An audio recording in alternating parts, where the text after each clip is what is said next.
Of all the subjects I could have chosen today, I think entitlement was the lowest on the ladder. But we are certainly going to be covering an aspect of what most would consider to be entitlement, because a rather delightful think tank believes we should give millennials £10,000 as a head start in life. Right. What we really want to do is breed a generation that think, oh well, we don't have to save up money because the government is just going to give us money because we were born into the society and therefore are entitled to it. That's certainly how you breed responsibility. Now I get some of the reasoning we're going to be covering. I understand it, of course I do. I just don't agree with it. Controversial proposals to give every 25-year-old £10,000 to help them buy a home has been attacked by critics who warn it will create a something-for-nothing culture. Well, it's funny you should mention that particular type of culture, because that particular type of culture existed in this country during the last Labour government. Whether they want to take responsibility or not for it, their lack of capping on the benefit system meant that a number of people believed they were simply entitled to a whole host of benefits, to the point where they could live a better life on benefits than somebody else who was working full-time. Obviously that depends on occupation, and of course location and living costs, which is a different subject entirely, let's face it. Whether anyone likes it or not, when the Conservatives came in and introduced universal credit, whether you agree with universal credit or not, putting all the benefits under one banner is a good idea. How effective it was, oh dear. Yes, well, it could have gone better. The Resolution Foundation says a citizen's inheritance should be created for all young people, no matter how rich they are, to go towards housing, paying back university tuition fees or caring costs. I disagree with this entirely. I think the very fact that you've now said to give every 25-year-old means that there are a number of people who are older, but not so old that they're pensioners. There's a large bracket of people who have worked and worked hard, who are then watching as younger people are simply being given things. Now, of course, this is a suggestion, and not in any way something that may or may not happen. If it were to happen, oh dear Lord. The number of people queuing up to write letters of complaint, not just about being in that queue, but also because of this, would be astronomical. The turnout for it would be quite high. Not as high as Brexit, but that's a different subject entirely. But it would certainly get a lot of people annoyed.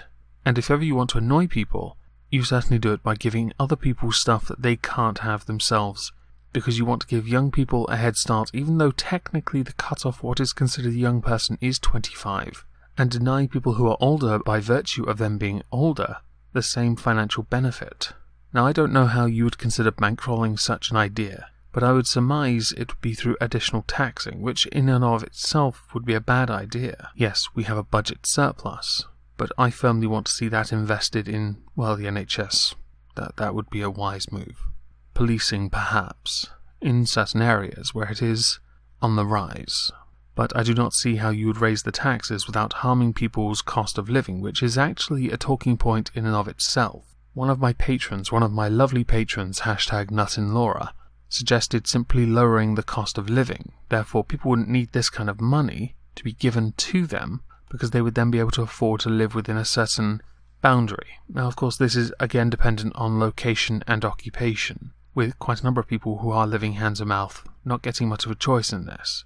But if you go and compound that by adding an additional 10,000 to people who are simply younger, you aren't making their life any easier. You are only sowing a seed of jealousy, which is of no use to anyone whatsoever. You're not teaching that person any responsibility, which I think a hand-to-mouth existence does do. Not that anyone should be forced or have to live hand-to-mouth. As someone that does, it is not beneficial. It is quite stressful at times. That said, I would not want to be given £10,000 by virtue of just being 25 years old. I wouldn't mind being 25 years old again, although I don't think my voice sounded like this back then. I'll have to find a video of it. I don't believe I started recording on YouTube until I was 28, 29? Oh god. 2015 general election. I'm 32 now. Someone do the math. I just don't care anymore. It says the giveaway would be paid for by abolishing inheritance tax and replacing it with a new system in which people start paying the tax at a far lower threshold. Right. That doesn't sound positive at all. That sounds like lowering the tax bar, which would be a bad idea. I know this is obviously somewhat misleading in how it is written, and it doesn't mean what I'm about to say it might mean to some that have misunderstood it, but when you take it upon yourself to lower the tax bar, people get pissed off. In 2010, when the coalition took office, they raised the tax bar because it was a pledge by the Liberal Democrats. It was a good idea, a very good idea. It meant that people like myself, who make under £11,000 a year, are able to make a reasonable amount of money without paying tax, and I say that even though it's under £11,000, that is still good. You have to pay national insurance, but that's a different thing, and I'm quite happy to pay into a contributions-based system like the NHS. I'm okay with that. However, whether the inheritance tax should be abolished or not is a debate for other people. I personally don't know enough about it, and I'm not going to pontificate from a position of knowledge or understanding on it, because I don't have any. I've never inherited, so I don't understand it. If I take 5 seconds to think about it, the first thing I think is I don't see why people should be taxed on what people leave them. But when it comes to monetary gains, I can understand why it exists. I know that sounds like a centrist position, to be indecisive, but again, I don't know enough about the inheritance tax. The plans also calls for older workers to continue to work past their pension age to pay national insurance for the first time. Wow. Yeah, this won't get through Parliament. I'm just saying to you, Resolution Foundation, there are enough arguments in Parliament about the waspy women. Do you really believe for 1 second increasing that further will make people want to get that through Parliament any faster?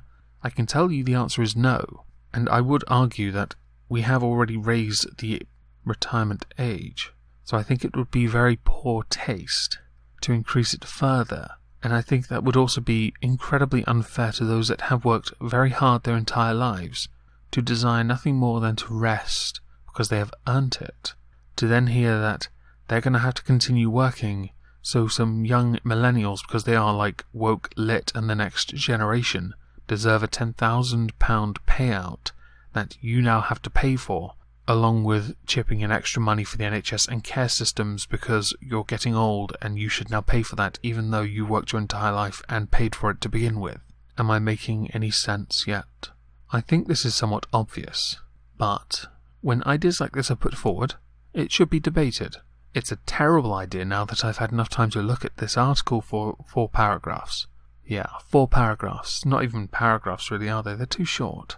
But the point stands. Ballooning house prices will have left millennials unable to get on the housing ladder, while stagnating wages and insecure jobs have left many worse off than their parents. Yes, this is quite true actually. I don't really have much of an argument to refute on that. However, I would argue house prices have dropped recently. Whether that's a growing trend or not, I'm not sure or convinced. Stagnating wages, yes, generally they haven't gone up to match inflation, and of course you have the national minimum wage along with the living wage, which isn't as smart as people think. Just because you're told to pay someone the living wage doesn't mean they're going to then earn a living wage. The company could then just change the contract to reduce their overall wages, i.e. their hours, to match the original amount they would have paid them for minimum wage. On the subject of insecure jobs, yes, that is quite a problem actually, with 0-hour contracts being the bane of our existence in this country. I formerly had an occupation where I had a 0-hour contract yet worked full-time, but because it was 0 hours, none of my hours were contracted, so it wasn't a guarantee that the next day I would have a job. It was quite stressful. Compound that with KPIs and other such on-the-job-based stresses, and one does start to wonder how they haven't pulled their hair out sooner. And many live with their parents, yes. It is quite an unfortunate case, even if you are working, that you still can't afford to move away. I don't really have anything smart to respond to that with. Although I have seen a number of people in video form talk about how they're happy to live with their parents until the day they die. I'm sure their parents are so happy to hear that. But critics branded the idea a bribe and warned it is unfair to expect older workers to effectively bankroll a cash giveaway to a lucky few millennials. Exactly. And it's not just unfair, it's effectively like crapping on an entire generation. And I have to draw on Brexit. I know it's become a recurring theme, but a lot of complaints from the younger voters that had been interviewed after the result was that they blamed the older people, to the point where some even suggested that their votes should count for less, the older people that is, because they wouldn't be around much longer.